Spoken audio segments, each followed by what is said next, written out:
Passion, générosité, intemporalité. Aujourd'hui, on trade avec Alexandra Bay, photographe, autrice, journaliste, tatouée et passionnée de tatouage depuis 30 ans. On a parlé pruneau, dauphin et péridurale. Bienvenue dans Trademark. Qu'est-ce qu'il a dans le dos? Un tatouage. Le tatouage est une façon de fixer le temps, de fixer une époque. On dirait une reproduction d'un Modigliani. Eh bien, cela montre combien le tatouage est un besoin. Je vous laisse avec ces aiguilles. Bonjour Alexandra. Bonjour Zoé. C'est un plaisir de te recevoir aujourd'hui. C'est un peu un épisode spécial, parce que si je ne me trompe pas, tu n'es pas tatoueuse. Tout à fait. Voilà. Ou alors je suis tatoueuse sur les copains. C'est vrai? Oui, Oh. j'ai déjà tatoué des amis, ouais. Ah, moi aussi, 2. Ah ben voilà, les Ça, pauvres. Oh, moi, c'est eux qui ont demandé. Hein. Ah ben ouais. Je sais pas Ils toi assument, hein. si t'as voulu absolument le faire, mais moi, c'est eux qui ont demandé. Oui, donc tu n'es pas tatoueuse, mais il fallait que je te parle parce que t'es peut-être la personne la plus passionnée par ce milieu que je connaisse. Et Nico, du coup, Gumo nous a mis en relation et je trouve ça trop chouette et j'ai trop hâte de faire connaissance et d'en apprendre plein sur toi, sur le tatou, tout ça. Alors oui, en fait moi je suis pas tatoueuse. J'ai essayé d'être tatoueuse 2 fois. Ok. Quand j'avais 17-18 ans et un peu plus tard à la vingtaine, parce que en fait j'étais complètement amoureuse du tatouage. J'ai découvert le tatouage en 95 et donc à l'époque pour moi c'était vraiment lié aux musiques, aux scènes musicales. Oui. Il faut savoir qu'en France on se faisait souvent tatouer dans la scène punk, dans la scène skinhead et même dans la scène techno. Et donc, j'étais une passionnée de musique. Oui. Et forcément, de fil en aiguille, vu que dans la scène punk, le tatouage était bien présent, puisque c'était une forme de provocation, et que, en fait, j'avais envie aussi de cette provocation. J'avais 16-17 ans. Oui, et j'avais forcément... demandé, t'avais quel âge en 95 95, je suis de 78, donc tu calcules... c'est compliqué, hein. 23 Ah bah non, moins 20 moins 3, 17, voilà. Mais j'avais déjà découvert le tatouage depuis 1 an. Il y avait eu un reportage qui s'appelait 52 à la une, avec sur les tribus urbaines. Et en fait, cette appellation de tribu urbaine m'avait interpellée. Ouais. Et donc, en fait, ils présentaient comme ça des personnages très atypiques. Et en fait, j'avais complètement flashé en me disant, mais moi, je veux ressembler à ces gens-là parce que il faut savoir que j'ai grandi dans une ville très ennuyeuse. Oh, quelle est-elle? Alors, en fait, j'ai grandi à Agen. D'accord. Jusqu'à mes 18 ans. Et Agen, c'est une ville, c'est la ville du pruneau, oui. la ville du rugby. et c'est une ville qui est quand même tranquille mais bourgeoise. Et donc, moi, cet état d'esprit ne me convenait pas. Je m'y retrouvais pas. Ni rugby, ni pruneau, ni bourgeoise. ni aucun de ces... Et donc... pour moi, le punk, c'était une forme de provocation. C'était une critique acide de la société et ça me correspondait, en fait. Et donc, tu te retrouvais... je me retrouvais là-dedans. Donc, le tatouage, pour moi, c'était aussi une manière de provoquer un peu le regard des autres, dans le sens où, à l'époque, le tatouage n'était pas aussi démocratisé que maintenant, même s'il y a toujours eu des périodes de démocratisation, hein, il faut le savoir, la presse en parle, même aux États-Unis depuis les années 1900. Et du coup, en fait, être tatoué, ça représentait vraiment un signe de marginalité. Notamment, c'était souvent les gens qui sortaient de prison, les SDF, les mecs un peu marginaux qui traînaient de ville en ville. Et moi, ces gens-là, en fait, j'avais beaucoup plus d'attachement pour des gens qui avaient une vie un peu cabossée et un parcours de vie difficile. Et que, en fait, ça prouvait que la société était défaillante sur certains points. Et je me sentais plus proche, en fait, de ces gens-là. Donc, pour moi, le tatouage, c'était cet engagement-là, en fait. cette Donc, vie-là, cette ce vie-là. message, parce que Oui. il y a Alors, aussi- mon premier tatouage n'était pas ultra sulfureux. c'était quoi, si c'est pas indiscret? Ah bah, il a été recouvert depuis par une étoile et recouvert par un motif de trad. En fait, j'avais un tout petit signe chinois Ok, sur le poignet. J'avais fait faire ça par Claude à Villeneuve. Et donc, ce monsieur était un ancien anesthésiste, très gentil. Mais alors, ça a été ultra cliché, quoi. C'est-à-dire que, en fait, il m'a tatoué, il y avait le pitbull à côté, la migale dans l'aquarium, tout de cuir vêtu. Ce qui était complètement éloigné de l'univers du punk, Oui. mais en même temps, je m'en fichais, quoi. Pour moi, ça restait un monde à part quand même. et le Et- signe, il voulait dire quoi? Enfin, Oh, c'était- en fait, c'était ça voulait dire cheval. Ok, Parce que c'était mon signe astrologique du cheval. ok, Et c'était l'époque où les signes chinois étaient Ouais. à la mode, ouais. les celtiques, etc.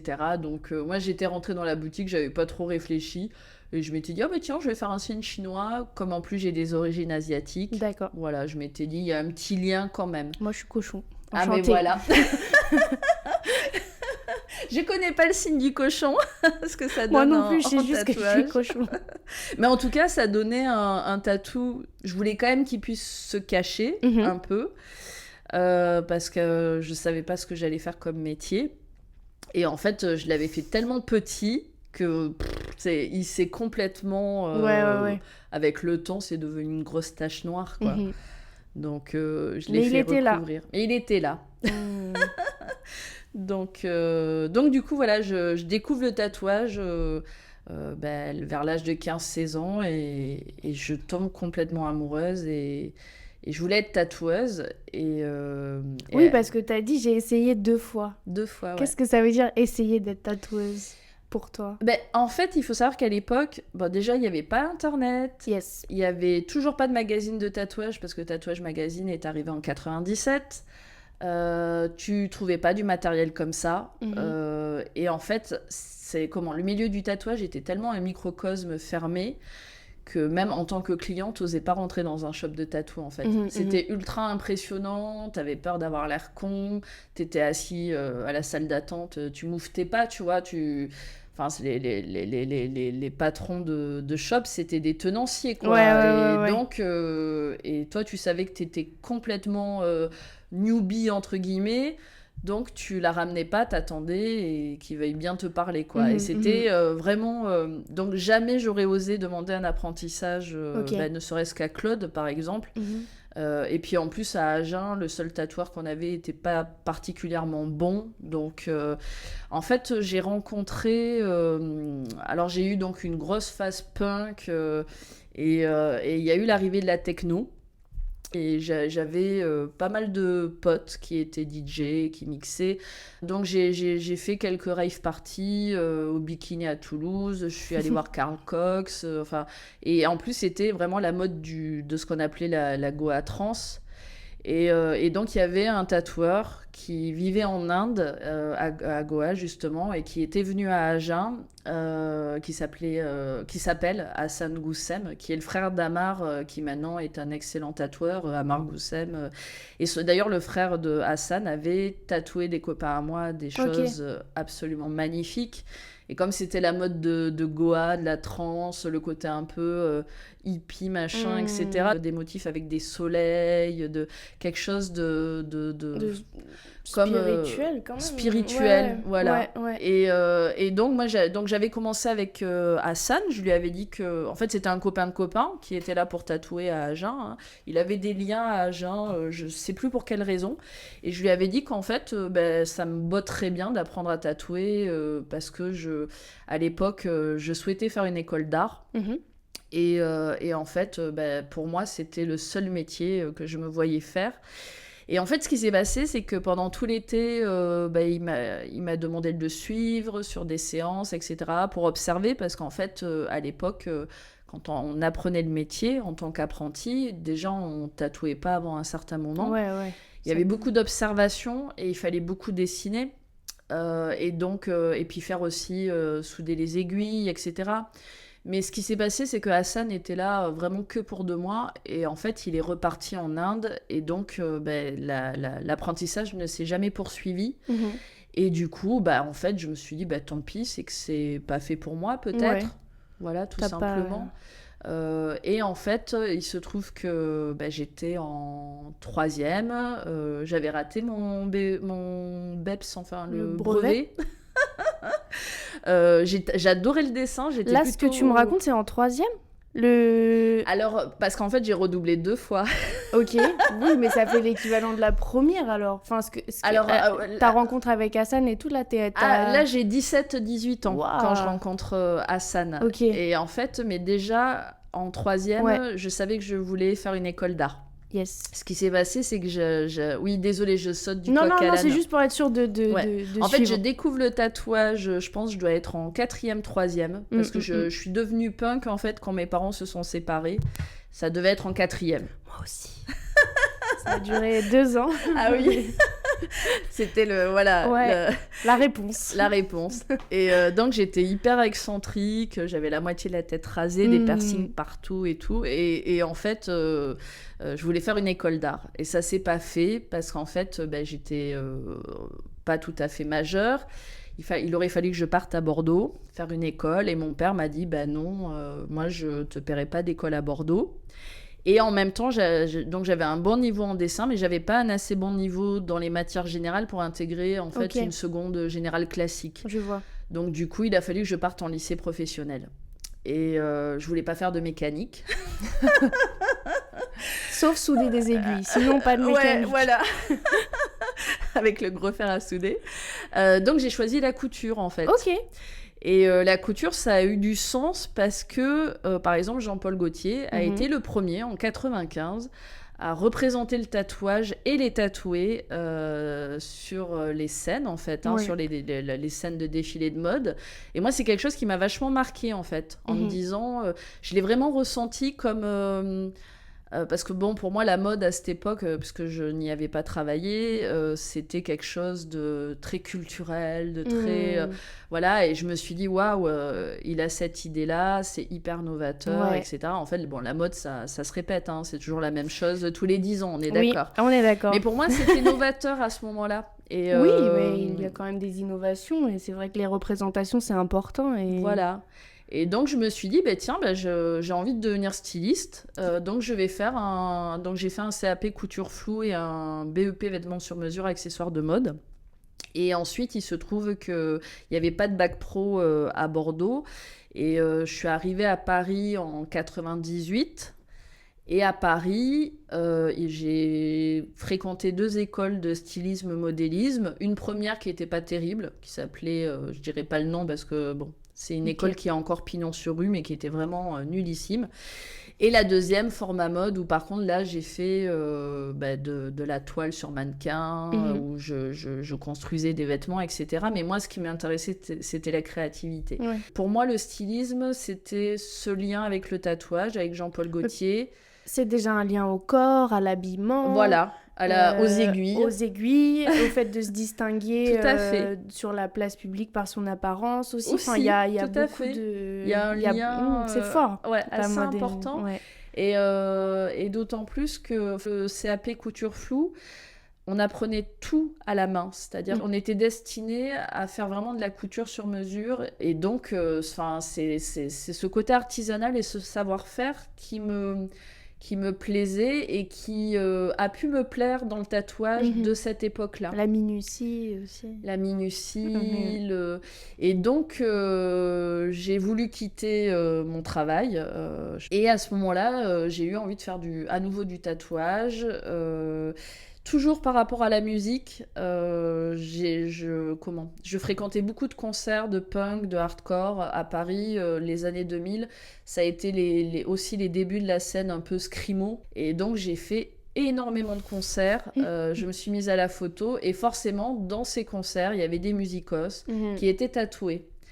Et j'avais sympathisé avec un groupe qui a été assez connu, qui s'appelait Committee, où l'un des musiciens en fait se faisait tatouer par un tatoueur rockab qui s'appelait Faba. Et donc, j'ai contacté Faba en lui disant j'aimerais bien apprendre à tatouer avec toi. Et en fait, il avait un appartement près de Montmartre. Ok. Et je me souviens, quand j'allais chez lui, dès qu'il commençait la séance, il fermait tous les rideaux en mode « il faut pas que ça se sache ». Parce qu'il savait qu'il n'avait pas le droit de tatouer chez lui. Et en fait, c'était un fanat du magazine Juxtapose. Et dans Juxtapose, justement, il y avait tous les nouveaux artistes, les artistes novateurs de la scène contemporaine, etc.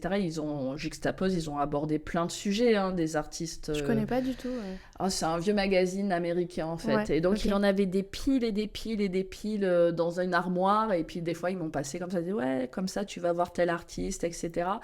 Et Faba, lui, par contre, j'ai eu le temps de rester quand même quelques mois avec lui. Et donc, il me faisait souder les aiguilles. Donc, j'avais un gabarit pour mettre la tige, souder les aiguilles. Donc, il y avait les faisceaux en rond, les faisceaux plats. Ouais. Et c'est rigolo parce que quand je revois des vidéos, on voit justement une personne qui utilise une lame de rasoir pour écarter les aiguilles, juste ce qu'il faut. En fait, oui, c'est ce qu'on faisait. C'est ce que t'as fait. C'est ça, et la soudure et tout ça, enfin. Et donc, il voulait vraiment m'apprendre ça à l'ancienne. Et je me souviens qu'il avait, à l'époque, parce qu'il faut savoir que Bruno, le premier tatoueur de France, s'est installé à Pigalle en 1962. Ensuite, il a ouvert Jet France, qui était le seul shop qui permettait d'approvisionner les tatoueurs, en tout cas en aiguilles, en matériel, etc. Et donc, Faba avait ce catalogue de Jet France. Et il me disait, surtout, tu le perds pas, je te le prête, mais ne le perds pas parce que sinon, j'en aurai pas d'autres. Et donc, le tatouage était encore confidentiel. Et du coup, c'était toujours pareil. Normalement, Bruno ne vendait pas à des artistes, à des jeunes qui n'avaient pas une boutique, etc. Mais il a largement contribué à démocratiser le tatouage parce qu'il a été le premier en tout cas, puisque c'était la seule société dans tous les cas, mais à créer les machines un peu tout en un où tout était pré-soudé, les aiguilles étaient pré-soudées, il n'y avait plus de buse à insérer comme avant, c'était presque une machine en bloc, quoi. Ouais. Mais j'ai un souvenir que les tatoueurs de l'époque n'aimaient pas forcément ces machines et ils appelaient ça des machines d'esthéticiennes parce que il y avait pour eux c'était vraiment, et donc ils continuaient à s'approvisionner en Angleterre ou aux États-Unis, voilà. Et donc Faba, ça a duré quelques temps et en fait je me suis rendu compte que j'avais pas cette persévérance qui est nécessaire en fait. C'est comme dans la couture, j'ai toujours adoré, j'aimais bien le côté artisanal, mais j'étais vraiment plus dans la créativité. Et dans la créativité, en fait, on réfléchit pas forcément. On est dans l'action, dans l'imagination. Et en fait, ça m'a paru tellement contraignant de souder toutes ces aiguilles. Et en plus, Faba... c'était un tatoueur à l'ancienne, c'était quelqu'un qui savait pas forcément dessiner. Il faut savoir que dans les années 80-90, les premiers tatoueurs en France, ils ont pas forcément de compétences en dessin. Non, tu reproduis des flashs qui... Voilà, c'était pas des personnes qui auraient pu créer un motif comme ça peut se faire maintenant, par exemple un portrait ou etc. Parce que ça demande un savoir dans les proportions, dans les perspectives et tout ça qu'ils n'avaient pas forcément.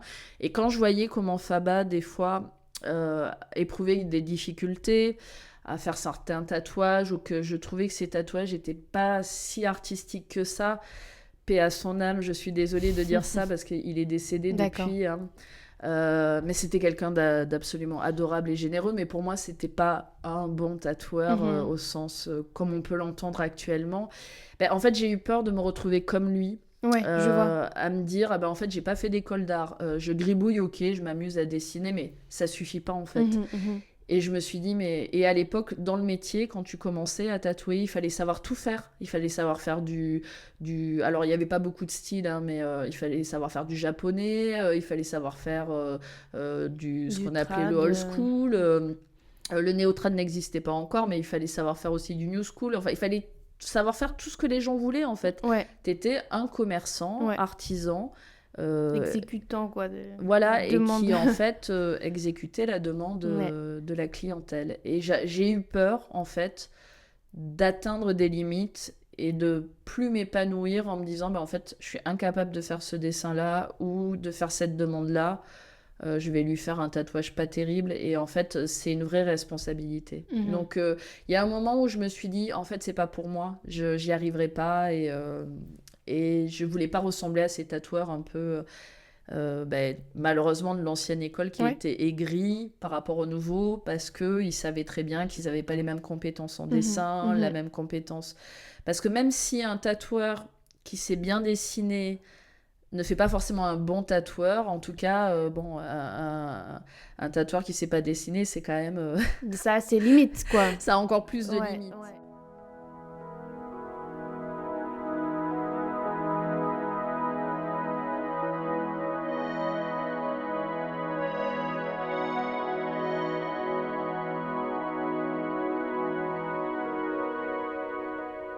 Parce qu'il faut savoir qu'à l'époque, dans les kiosques, tu trouvais uniquement... Il y avait Tattoo Savage, il y avait un autre magazine qui s'appelait Tattoo aussi, et c'était des imports US que tu trouvais à côté des magazines porno. Et il n'y avait pas Sulfureux, encore... Voilà. Tattoo. Et Tatouage Magazine est arrivé en 97. Ouais. Et tous ces magazines-là, vu qu'il n'y avait pas Internet, etc., trônaient sur les tables basses. Donc moi, je me suis vue, avec ma grande sœur, vouloir se faire tatouer. On arrive chez Claude... Elle regarde un magazine, elle fait « Ah, je veux ce dragon-là ». Un dragon un peu tribal. Et il lui fait « Ok, je te le fais ». Et en fait, à l'époque, on se posait pas la question du droit d'auteur. Donc, voilà, il le faisait. Non, mais parce que comme tu viens d'en parler aussi, il y a une génération de tatoueurs où ils dessinaient pas forcément eux-mêmes, ils étaient pas à l'origine des dessins, donc c'était comme ça, c'était les mêmes motifs qui se répètent. C'est ça. Partout. Tout à fait. Ouais. Et en fait, c'est ce qu'oublient souvent les jeunes maintenant, c'est cette notion de tatouflage qui existait. Et tu le vois par exemple... alors, j'ai fait un livre sur le traditionnel américain qui s'appelle Le tatouage traditionnel américain, où j'évoque les débuts du tatouflage qui sont attribués à Lew Albert, qui a en fait travaillé avec Charlie Wagner dans le Bowery. Et comme il dessinait très très bien... et qu'en fait le métier est en pleine expansion, du coup ils avaient un magasin de tattoo supplies, ils se sont dit tiens, on va proposer des tattoo flash pour le tatoueur qui savent pas dessiner en fait. On est à quelle époque là ? On est en quelle année ? Alors Lew Alberts, c'est 1905-1910 à peu près. Ok. Donc Lew Alberts va s'associer avec Charlie Wagner. En 1904, Wagner sort une machine, un brevet de machine. Lew l'a aidé, en fait, a signé comme témoin. Et donc, ils vont monter une entreprise de tattoo supplies. Et en fait, c'est 1910, on va dire à peu près. Okay. Et cette entreprise va prendre feu. Mais en tout cas, c'est vraiment lui qui va lancer, en fait, cette pratique au niveau des fournisseurs de proposer des flash tattoos pour que les tatoueurs qui ne savent pas dessiner puissent les reproduire. Et donc, quand tu regardes une vidéo de Bruno de Pigalle de l'INA en 1962, quand tu vois dans son shop, ses murs sont remplis de tattoo flash. Donc, c'était pas des créations à lui, mais comme il avait appris le métier avec son beau-frère qui s'appelait Tattoo Peter, qui faisait du trad américain, donc il avait repris également ce principe, et c'est un principe qui va rester très longtemps. J'ai participé, en fait j'ai été invitée par monsieur Dufresne qui est conservateur à une conférence qui s'appelait Tatouage, est-ce que l'art aura ta peau, à l'INHA, qui est l'Institut National de l'Histoire des Arts. Et en fait j'ai eu une intervention de 20 minutes où en fait j'avais choisi ce sujet de tattoo flash versus création, où j'explique qu'en France 80-90 on est encore sur cette notion de tattoo flash. Tu rentres dans une boutique, déjà, tu n'as pas 6 mois d'avance. Tu n'as pas 6 mois d'attente. Tu rentres dans une boutique, tu vois sur le mur un dessin qui te plaît. Parce que les gens, voilà, ils se faisaient tatouer les dessins à la mode. Les fameux dauphins. J'allais dire les dauphins. Bon. Et en fait, le tatoueur, il te le faisait, ça prenait 5 minutes, il décalquait ou il agrandissait le dessin selon. Mais voilà, c'est la notion de tattoo flash. C'est un dessin qui est reproductible à l'infini. Et ça, c'est quelque chose Ça a qui... complètement été détourné maintenant dans la scène actuelle. On n'utilise plus du tout le mot pour définir ça. Ah bah complètement. C'est En fait, dingue. c'est dingue parce que les tatoueurs de maintenant proposent des créations, Mhm. mais ils parlent de tatou flash et souvent, ils ne le tatouent qu'une fois. Ouais. Alors que si, par exemple, tu prends un artiste comme Jomu, qui tatoue depuis 97, qui est installé à Angoulême, qui est la figure phare du tatouage façon bousille française. Il a justement ressenti le besoin sur sa page Facebook de rappeler Mhm. la notion du concept de tattoo flash pour dire attention, les dessins que je présente sont des dessins que je reproduis à l'infini. Ouais. Et Parce moi, que maintenant, on doit préciser. Flash reproductible. ben oui, Pour que tu saches que quelqu'un d'autre risque de risque de l'avoir aussi. l'avoir. Et en même temps, il y a des absurdités quand tu vois qu'une personne, elle voit une rose façon traditionnelle américain et qu'elle va dire « Ah, mais t'as copié sur tel artiste, etc. » Enfin, une rose dans le traditionnel américain, c'est une rose. Mhm. Enfin, il y a un moment aussi... Alors après, c'est un manque de culture, certainement, et puis Un parce peu que... d'ego. Un peu d'ego, parce que c'est vrai qu'on veut une pièce sur mesure. Ce Mhm. concept de pièce sur mesure, enfin, que les gens voulaient un motif pour se l'approprier, il existe même quand il y a un tatou flash. Parce Mhm. qu'en fait, Ah oui, se l'approprier, c'est y projeter un Tu sens, mets ce que tu veux dedans. voilà, une symbolique qui est propre. Mhm. Donc c'est pour ça que dans cette intervention, j'explique aussi que même si le tatou flash était reproductible à l'infini, il n'empêche qu'il reste unique pour la personne qui le porte, parce qu'on peut changer les couleurs, on peut changer des petits détails, et qu'en plus la personne va y projeter un souvenir, une histoire qui est propre à son parcours personnel. Mhm. Donc il y a une grosse ambiguïté là-dessus, mais en tout cas, voilà, la notion de tatou flash n'avait rien à voir avec Oui, ce qu'elle est maintenant. Ce qu'elle est maintenant, oui. Voilà. Mais moi, j'ai pas de... Enfin, j'ai du mal à comprendre vraiment profondément cet attachement à la customisation et à l'exclusivité d'un tatou. Parce que moi, personnellement, je m'en fous. Genre, enfin, si quelqu'un d'autre a le même tatou que moi, ou même ne serait-ce qu'une déclinaison du tatou, ou... Moi, au contraire, je crois que j'aime plus l'idée des flashs reproductibles et de me dire que je partage ça à ma façon avec des inconnus ou quoi, ou que moi, j'y mets, comme t'as dit, ce que je veux dedans. Ton Et c'est histoire. mon tatou, et il Bah n'y a oui. pas d'équivoque, enfin, c'est sans équivoque, Oui, quoi. personne ne peut porter enfin, Non. voilà, le motif de la Ouais. même manière que toi, tu vois, c'est comme une couleur de cheveux, des vêtements. Bah oui, enfin, on porte tous... Chacun le porte à sa manière Ouais. et à sa personnalité, en fait. En fait, la notion de création, elle commence à arriver avec Bugs. Et ça, j'en parle aussi justement durant la conférence, parce que cette conférence était très intéressante. Elle était organisée par l'UFR Droit et Art, je crois, Art et Ok. Droit, pardon, qui est présidée par Monsieur Stousy, qui était un président d'université à Lyon. Et en Elle a fait, été filmée, documentée, enfin, alors, on peut la en voir fait, ou la alors, lire. elle a été filmée, mais on ne pouvait pas diffuser les D'accord. vidéos. Par contre, on a tous rédigé des comptes rendus et des articles et qui vont être publiés dans la revue qui s'appelle L'Apologie, P-E-A-U-L-O-G-I-E. C'est Jeu joli. de mots, très joli.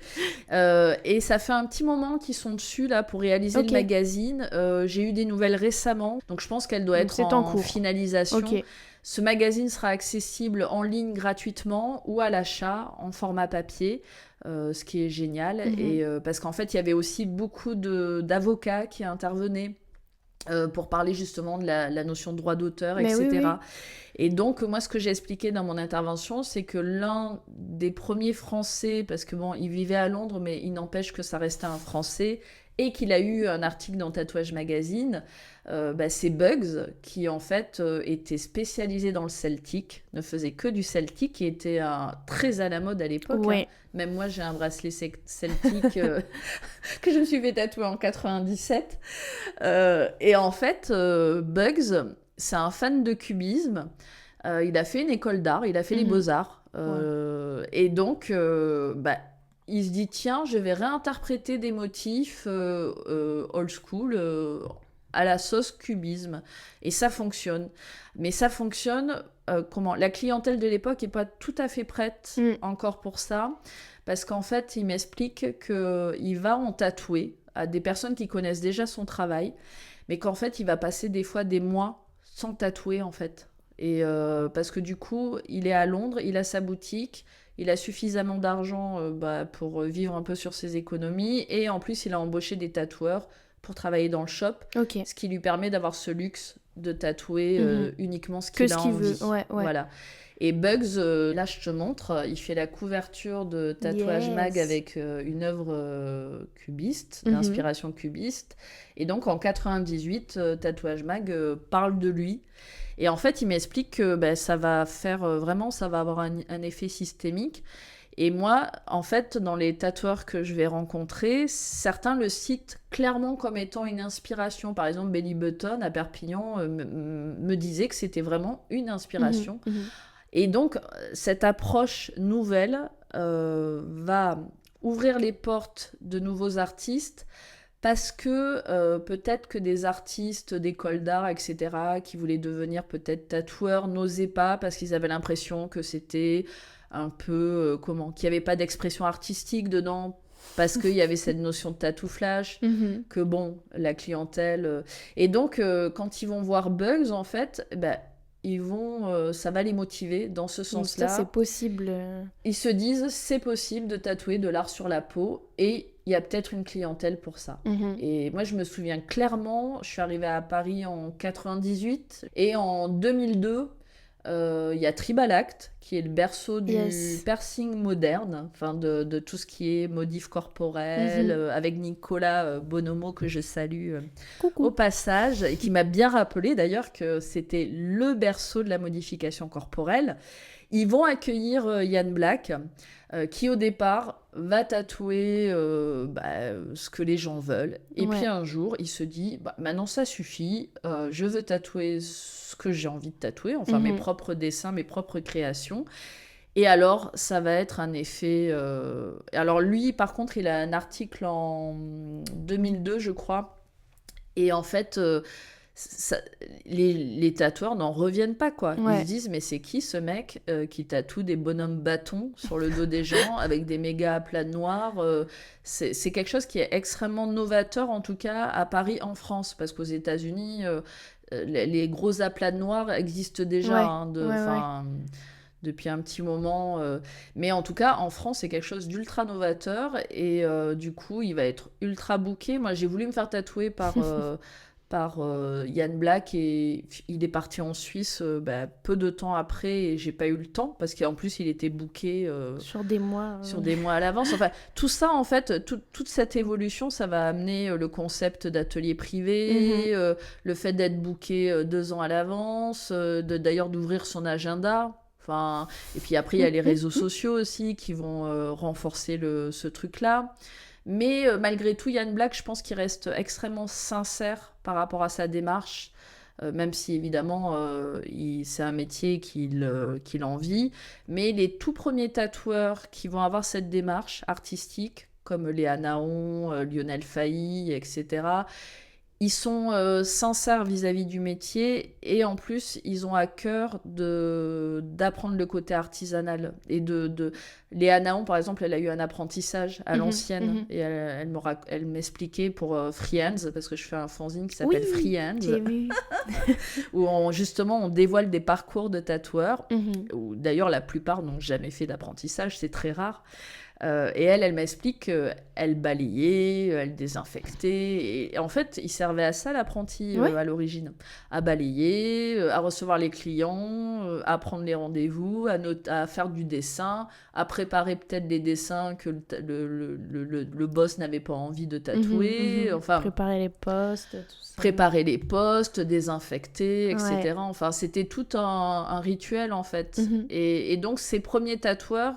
Ils respectent ces rituels, ils respectent les codes du métier, et ils s'imposent petit à petit, comme ça, en montrant qu'ils restent légitimes dans leur démarche. Et en fait, mais malgré tout, ça révolutionne le métier, quoi.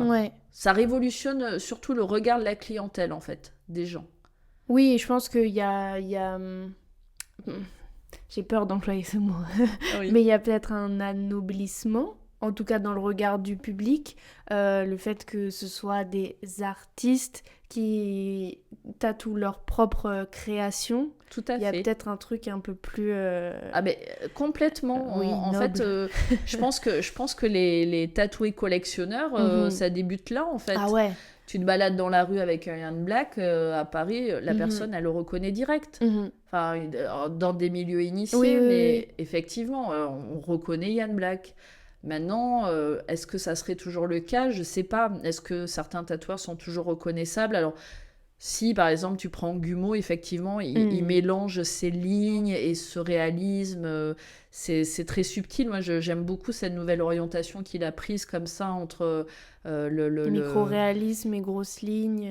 voilà, mais de manière abstraite quand Ouais. même, et je trouve que ça fonctionne tellement bien, et en fait, mais je pense qu'à l'heure actuelle, c'est quand même bien plus difficile de se faire remarquer, Mhm, ou tu reconnais pas les pièces comme ça, à part si vraiment le tatoueur, il a un concept. Je pense par exemple à Mariette de Turbo Zero qui fait du point de croix. À l'heure actuelle, c'est la seule qui fait du point de croix, et j'ai jamais vu d'autres artistes se consacrer qu'au point de croix. Donc. Mais c'est pour l'époque en tout cas, donc 2002, Yann Black, moi c'est waouh. Et plein de clients se disent Ouais. mais oui, en fait, on peut tatouer ce qu'on veut sur la peau. Mhm. On sort du tatou flash en fait. On se dit mais on n'est pas obligé d'avoir des dauphins, des têtes d'indiens, du tribal. En fait, on peut se faire des trucs complètement conceptuels. Mhm. Et à peine, enfin un peu plus tard, quelques années après, il y a aussi la Boucherie Moderne à Bruxelles, Yes. qui est pareil, hein, le berceau du tatouage contemporain, avec Kostek, Jeff Palumbo, et Léa Naon a travaillé là-bas. Et eux aussi vont lancer comme ça cette scène ultra moderne en fait. Et je pense que ces artistes-là vont clairement inspirer les générations d'après. Et en plus vont ouvrir le tatouage à une nouvelle perception Ouais. qui est bien plus artistique et moins... je déteste ce mot-là, mais moins beaufisante, on va dire. Oui. Moins... j'ai vu un dauphin, je vais aller me faire tatouer un dauphin. Ou un petit diable, il y a eu la mode des petits diables. Je vais me c'est faire vrai. tatouer un petit diable. Qui C'est sont vrai. ultra kitsch, qui Ouais. plaisent à l'heure actuelle. Il y a un Oui. regain de tribal, Ouais. de motifs comme ça. De des... tramp stamp dans le bas du dos. Oui, mais j'en ai un. Voilà. J'adore. Et en fait, oui, moi, j'adhère complètement. Mhm. Et en fait, je suis toujours aussi amoureuse du tatouage, toujours passionnée. Alors, je me fais pas beaucoup tatouer Ouais. par rapport... à l'époque, les gens se faisaient pas tellement tatouer par rapport à maintenant. Mhm. T'avais 3-4 pièces, t'étais déjà beaucoup tatoué. Oui, c'est vrai. Voilà. Alors que maintenant, les gens, ils Maintenant, il en commencent, faut ils font plus pour des- impressionner. Ouais, des bras complets en 6 mois, enfin même pas, des fois. Non, ouais. Et alors que moi, c'était vraiment, à chaque fois quand même, je réfléchissais, je me disais Mhm. où est-ce que je vais le faire, même si le motif était pas forcément réfléchi, mais bon. Non, mais ouais, il y avait plus Et, d'anticipation, de préparation, peut-être que maintenant ça se fait plus sur un coup de tête. Ou... Oui, c'est plus un objet de consommation quand même. Ouais. Enfin, c'est plus... les gens ont moins la culture de... Ils cherchent peut-être moins les comment là, je vois par exemple par rapport au tatou berbère, plein de gens se font tatouer des motifs, par exemple, alors, inspiration berbère ou peut-être berbère, mais pour moi, ça reste de l'appropriation culturelle dans le sens où si tu te le fais tatouer sans savoir ce que ça représente, Oui.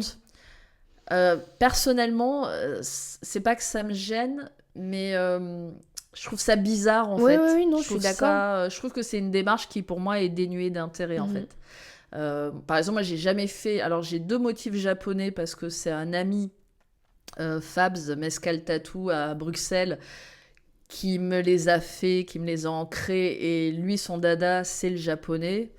Donc je me suis dit, allez, je fais 2 pièces de japonais, mais par exemple, j'ai jamais fait de japonais, parce que pour moi, le japonais, c'est un corps entier ou rien, Mhm, quoi. mhm. Oui, c'est vrai. C'est Ben vrai. oui, pour moi, ça a du sens que comme ça, Mhm. et comme je me ferai jamais tatouer de polynésien, parce que pour moi, ça a un caractère tribal, Ouais. très prégnant, en fait. Enfin, il y a une Surtout histoire quand c'est lié au tatou, en et plus. voilà. Enfin, parce qu'on peut se et faire identitaire. tatouer des choses, des motifs. Figuratives. Non, mais des motifs qui sont liés à une culture, mais il y a aussi des motifs qui sont liés à des cultures de tatou.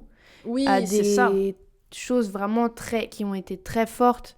Je mets au passé parce que ça s'est un peu estompé maintenant, mais tu vois, parce que tu parlais des motifs berbères, il y a il y a le tatouage berbère et pareil, le tatouage polynésien. Tout C'est à pas fait. juste une évocation de la culture polynésienne, c'est toute une C'est histoire intrinsèque. du tatou Oui. polynésien, tu vois. Ah bah c'est Donc c'est vrai que... c'est une histoire tribale en fait. Ouais. C'est ça.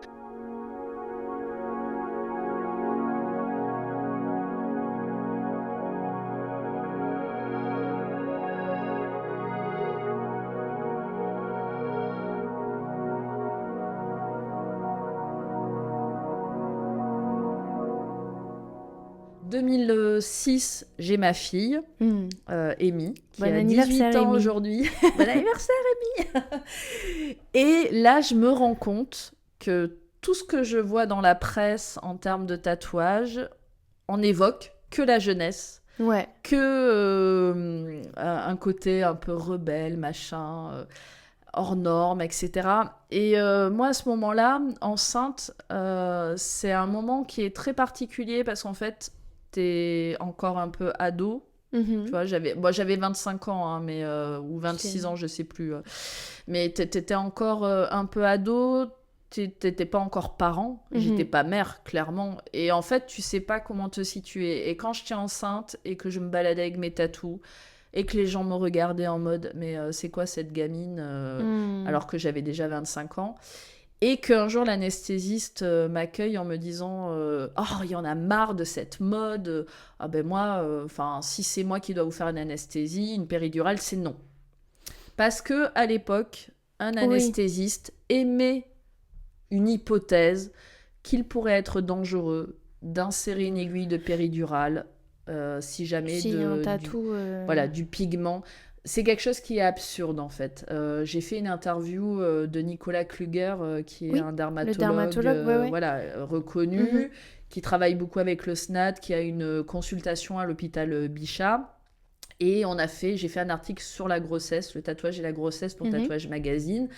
Et j'ai parlé de ça. Et en fait, il m'a dit, mais non, en fait, il y a pas de raison. C'est juste, il y a eu cette question qui a été posée. Et tous les anesthésistes se sont basés dessus comme une vérité. J'y croyais encore. Et en fait, non, c'est tout à fait possible de poser une péridurale. Alors, le jour où j'ai accouché, c'était un anesthésiste qui est arrivé. Il en avait rien à faire. Il m'a planté l'aiguille, il est parti et je me suis shootée toute la nuit. Et j'étais bien heureuse. J'y croyais encore, figure-toi. Tu viens de me révolutionner. Oui, alors donc cet article sur la grossesse et le tatouage, je l'ai posté sur mon blog, puisque j'ai un blog histoire-du-tatouage.fr. Et je l'ai posté parce qu'en fait, je me suis tellement sentie seule à cette époque, désespérée. Et je me suis dit, mais c'est quoi cette bonne femme qui remet en cause ce que je considère être maintenant, à 25 ans, comme ma culture, parce qu'en fait j'étais folle du tatouage depuis l'âge de 16 ans, et en fait ça m'a tellement à la fois blessée, et en plus j'étais dans un état de fragilité parce que j'étais pas encore mère, j'étais pas... Bien sûr. Et en fait et donc j'ai sorti un livre qui s'appelait Love Tattoo and Family, où j'allais à la rencontre des familles très tatouées pour faire des photos de familles que je voulais positives, où je voulais qu'on voit qu'en fait, il y avait de l'amour, que c'était des gens, des familles équilibrées, des gens... voilà. Mais là, en fait, derrière le discours un peu simpliste de dire que c'était pour montrer d'autres images que des rebelles ou des gamins de 20 ans qui sont... Bon, c'était aussi de dire, il y a une culture, en fait. On peut avoir commencé... on a, pour beaucoup, commencé à se faire tatouer à l'âge de 16, 17 ans.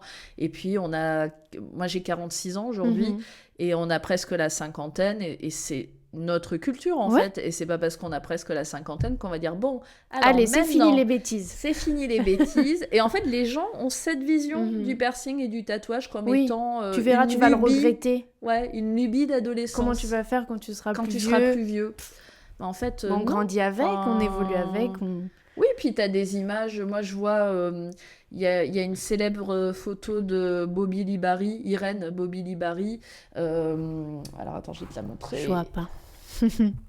Qui est absolument magnifique. Bobby Libari. Waouh. Alors, je veux dire, je crois qu'elle a 78 ans sur cette photo. Et tu vois, là, je regarde la photo et je me dis, même si ça se floute, parce que la peau, elle Oui. change, etc., Bah oui. au final, même si on peut peut-être plus distinguer des motifs figuratifs, ça devient un ornement. Mais oui. Juste, c'est des moulures, quoi. Enfin, c'est... Et puis c'est son histoire en fait, Ouais, elle a ouais. toute son histoire sur elle, elle a toute... C'est des moments de... En fait, le tatouage, ce sont des moments uniques de Mhm. partage entre une personne qui se fait tatouer, un tatoueur, les échanges qu'il peut y avoir durant ce tatouage. En fait, ça crée du lien, mine Ouais. de rien, même Bah oui. si...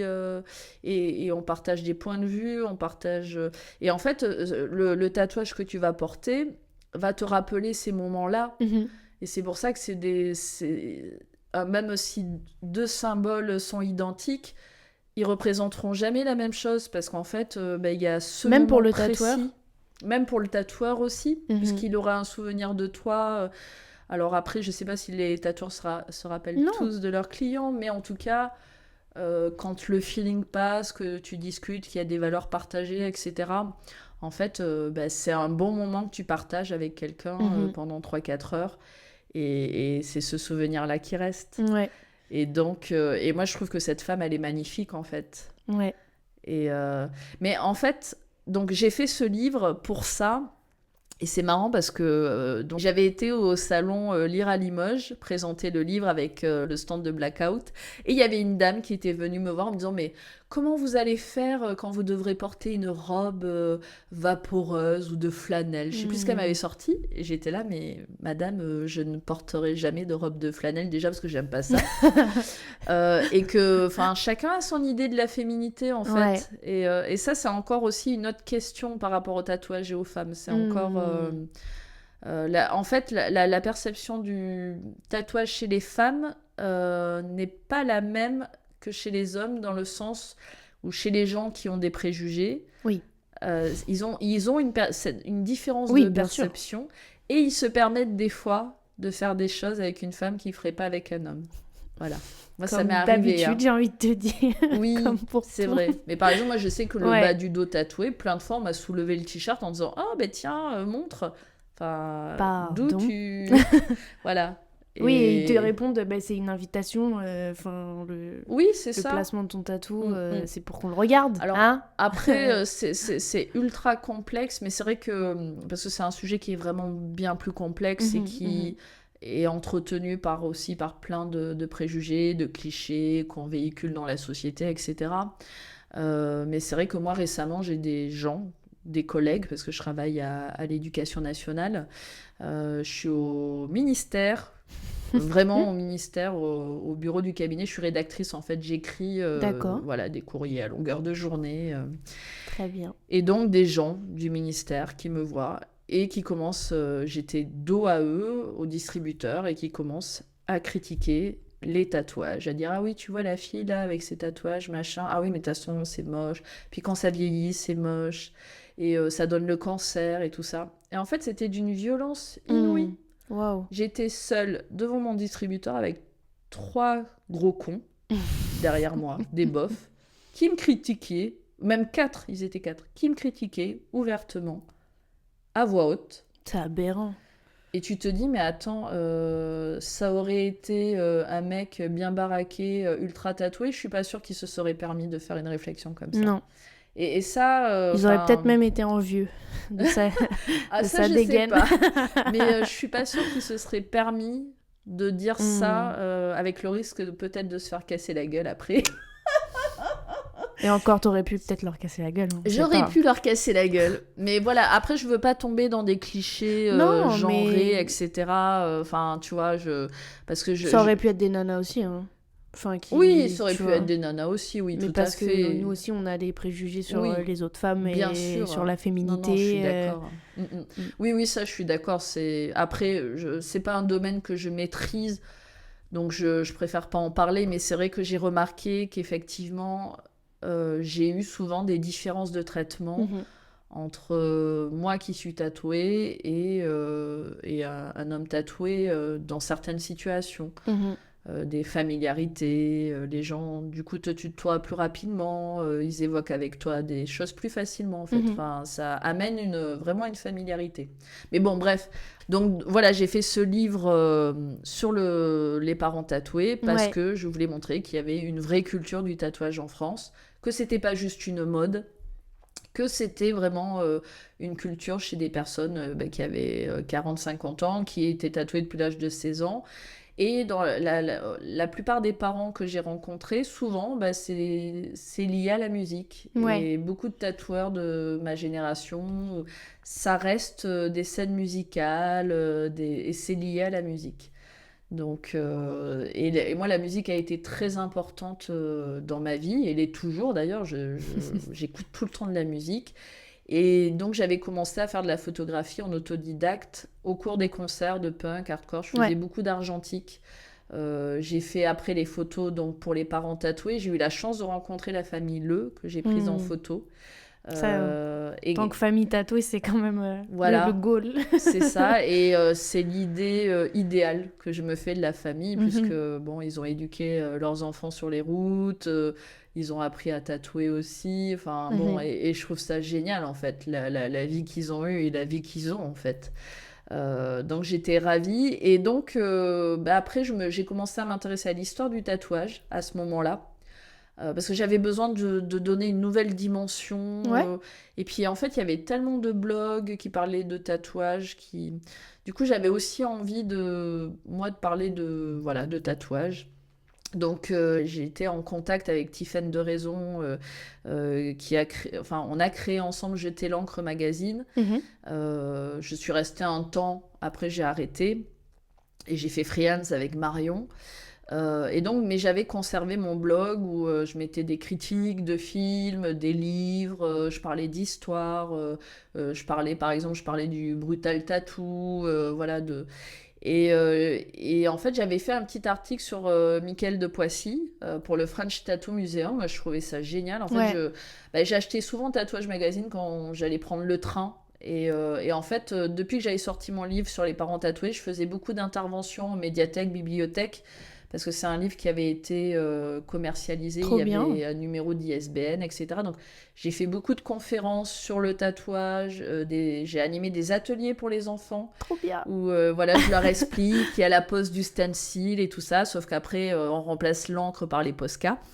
Mais parce que pareil, je voulais donner du sens au Mhm. tatouage et leur expliquer, le tatouage, ça a du sens. On ne fait pas de tatouage comme ça. Donc, il y a toute une démarche derrière ces ateliers. Donc ça, j'en ai fait vraiment beaucoup.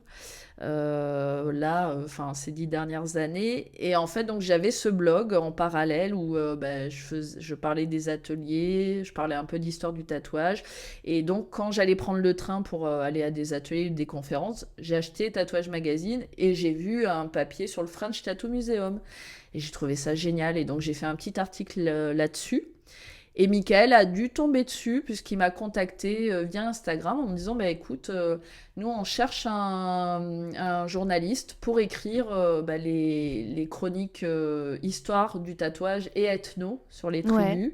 Et donc j'ai dit ok. Et en fait ça a duré 4 ans Incroyable. l'aventure, voilà. Et je faisais vraiment tous les articles sur l'histoire du tatouage et Et sur de les cette tribus. façon, tu as fait tes propres recherches aussi pour C'est toi, ça. qui étais curieuse de cette Ah oui, histoire tout à et tout fait. ça, Ouais, et ouais, tout en en liant c'est trop bien. à la fois l'aspect rédactionnel. Ouais. Et au bout d'un moment, c'est Mickaël qui m'a dit écoute, parce que je faisais beaucoup d'articles sur le traditionnel américain, et qui m'a dit tu devrais sortir un bouquin, parce qu'en France, effectivement, le seul qui avait sorti un livre sur le tatouage traditionnel américain, c'était Jérôme Pierrat, Les gars de la marine, Marin tatoué, etc.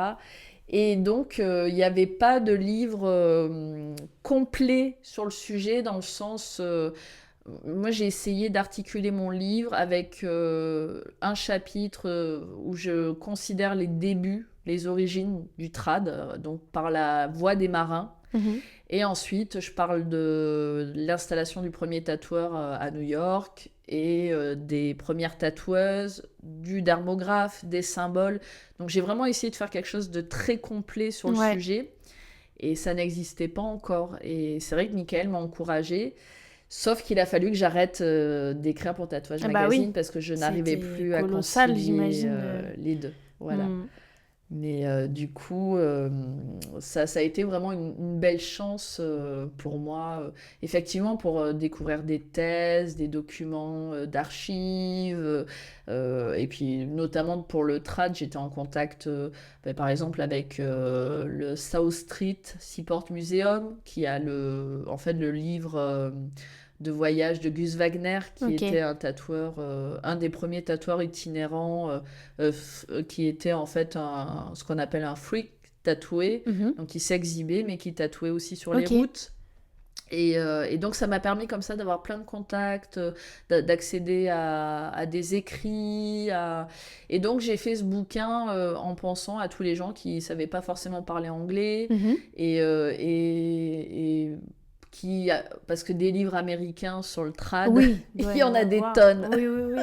et des vraiment très très bien faits. Enfin, c'est vraiment, il y a une qualité de livres, d'archives incroyable. Et donc c'est pour ça qu'il est uniquement en français et Mhm. distribué uniquement en France, parce que je voyais pas l'intérêt de l'éditer en anglais. Mais voilà, tout ça, en fait, tout ce parcours est tellement logique pour moi. Ouais. Et en fait, je pense que je parlerai de tatouage et je vivrai pour le tatouage jusqu'à la fin de ma vie, en fait. Bah, ils sont sur toi jusqu'au bout, donc C'est ça. pareil, ta passion aussi. Mm. Je reviens un instant sur un truc que tu as dit avant parce que ça m'a fait réfléchir. Le lien, enfin, le lien. Les liens qu'on peut faire entre le tatouage et la parentalité. Parce que je sais que, par exemple, parce que ça me fait m'interroger moi-même sur mes propres représentations, je dis toujours que j'ai trop envie de faire des face tats, des tatouages sur le visage, mais j'ai toujours dit je les ferai si j'ai des enfants, après avoir eu des enfants. Je sais même pas pourquoi je dis ça, mais il y a un truc, il y a un lien, je fais un lien inconscient entre la modification de mon corps et le fait d'avoir des enfants. Donc là, je réfléchis un peu à voix haute, tu vois, mais il y a ce truc il y a chaque chose en son temps, il y a d'autres étapes, et il y a un truc aussi, peut-être, je pense, j'ai peur du regard des autres parents, ou tu Oui. parlais des médecins aussi, j'ai peur de ça, peut-être, parce que peut-être qu'il y a ce truc de mauvaise maman, ou tu vois. En fait, la conclusion que j'ai tirée à Mhm. force, c'est que une personne qui n'aime pas le tatouage, de toute façon, enfin voilà. Il y a un moment, j'ai appris à être moi-même. Mais c'est vrai que quand Amy était petite, que je l'amenais, parce qu'elle était scolarisée à l'école de Buffon près d'Austerlitz, Mhm. c'est vrai que comme je travaillais à manche longue toute la journée, quand j'allais la chercher, j'étais forcément à manche longue, donc les parents me voyaient pas en fait, ne Ouais. savaient pas. Puis j'étais un peu moins tatouée que maintenant, parce que forcément en 10 ans j'en ai Mhm. fait d'autres. Mais parce que en fait il y avait une notion de vie privée. Aussi, oui, oui. Tu vois, en fait, j'ai un copain, Ludo Andori, qui a un blog sur le Japon, qui est très tatoué. Il s'est fait tatouer par Gakin, entre autres, Wow. qui est vraiment un excellent tatoueur. Oui. Et il vit à Osaka. Et d'ailleurs, quand je suis allée au Japon, parce que je me suis fait tatouer pour mes 40 ans à Osaka, au Trop Japon. bien. Ah ouais, j'étais folle. Outre le fait que je rêvais d'aller au Japon. Et donc j'ai pu rencontrer Ludo, Mhm. et Ludo du coup nous a fait faire du tourisme et tout ça. Et donc il m'expliquait que lui, dans la société japonaise en fait, par exemple dans son travail, il est prof de français dans une école. Il ne montre pas ses tatouages, mais parce que c'est pas, en fait, il y a un contexte pour chaque chose. C'est-à-dire que il a expliqué qu'au travail, tu ne montreras jamais tes tatouages parce que c'est pas le contexte qui s'y prête et que ça est considéré comme de la vie privée. D'accord. Donc, si tu veux, si tu es dans un autre contexte où ça peut s'y prêter, Mhm. ça sera pas la même chose. Bon. Mais voilà, je pense que quand moi je me suis cachée, c'était parce que voilà, je considérais que j'étais dans un contexte professionnel, Ouais. que je ne voulais pas que les gens qui ont des préjugés justement se fassent une idée de moi par rapport uniquement à un style ou à... Et que maintenant, j'ai 46 ans et que je m'en fous en fait, quoi. Voilà. Et qu'à l'époque, je m'en foutais pas. En plus, Amy était petite. C'est vrai que quand les enfants sont petits, on a toujours peur qu'ils subissent. Ouais. Voilà. Les brimades. Les brimades et ça. La chance que j'ai eue, c'est que c'était à nouveau la mode du tatouage et que du coup, ses copines étaient là, oh, ta mère, elle est trop cool. C'est ce que j'allais dire. Enfin, que moi, je me revois enfant, les parents d'école que je voyais tatouer, je disais, ils sont trop cool, tes parents et tout, ça. tu vois. Et auquel cas, je sais qu'une fois, il y a une amie qui lui a dit que elle trouvait pas ça beau. Moi, je lui ai dit qu'elle avait le droit de pas trouver ça beau, de pas être d'accord. Et en fait, elle, par contre, sa maman était voilée. J'ai aucun problème avec le voile, je tiens à le dire. Mais je lui ai dit, tu vois, elle, par exemple, son choix, c'est de se voiler. C'est un choix religieux, certes. Mais voilà, je lui ai dit, sa mère, moi, je la respecte. Je respecte son choix. Elle a le droit d'être voilée. Il n'y a aucun problème. Je n'ai aucun problème avec ça. Donc après, je comprends qu'elle n'aime pas le tatouage, mais il faut aussi qu'elle respecte mon choix. Vous êtes quitte. Voilà, vous de vivez me faire votre tatouer, corps, vous vivez votre corps différemment. Et j'ai bien fait comprendre à Amy que voilà, c'était un choix et que tout le monde avait le choix d'être qui il voulait. Il était libre de vivre sa religion, sa sexualité. Je veux dire, ça regarde personne en fait. On est d'accord. Voilà. Mais c'est vrai que souvent, Amy, quand elle était petite, j'ai souvent eu peur qu'elle subisse ça. Ça n'a pas été le cas, visiblement. Et moi, je l'amenais dans toutes les conventions de tatouage où j'allais, toutes les expos et tout. Donc, en fait, tous les gens autour d'elle étaient tout le temps tatoués, en fait. Oui. Elle est tatouée, Amy, ou pas? Non, pas encore, mais pour aujourd'hui, c'est... Attention. Ouais. En fait, je vais la voir à Bordeaux, là, à la fin du mois. Ouais. Elle vit à Bordeaux, elle fait ses études à Bordeaux. Et on va faire un tatouage commun, voilà, pour ses 18 ans. Ah, j'adore. Chez Oriana, qui est une très bonne amie, qui tatoue très bien. C'est son idée ou ton idée? Ou votre idée? En fait, elle a évoqué, effectivement. Et parce qu'en fait, moi, Amy, si elle se fait pas tatouer, il n'y a pas de souci. Enfin, je veux dire, elle fait ce qu'elle veut. Et puis, par contre, je lui avais dit, si tu te fais tatouer, je veux absolument savoir qui te tatoue. Fais-toi bien tatouer. Ouais, voilà. Qu'est-ce que tu vas te faire tatouer? Et du coup, c'est elle qui a émis l'idée qu'on se fasse un tatouage commun. Oh. Et j'ai trouvé ça trop mignon. Donc, j'ai dit, bon, allez, on y va. C'est trop bien. Waouh. Ouais, c'est beau. Oui. Pour toi, ça, j'imagine, je projette peut-être, mais j'imagine que ça a beaucoup de sens pour toi. Oui. C'est ta passion et de savoir qu'elle veut ce lien avec toi, c'est assez c'est beau, c'est quoi. Beau. Après, en faisant le livre des parents tatoués, comme j'ai fait la promotion, je faisais beaucoup de conventions, beaucoup d'expos. Amy m'a tatouée aussi à l'âge de 6 ans. Ouais. Pour le jour de la fête des mères. Je fonds. Et le jour de la fête des mères, on était à Charleroi. On m'avait proposé un stand pour exposer mes photos, vendre mes livres et tout ça. Trop bien.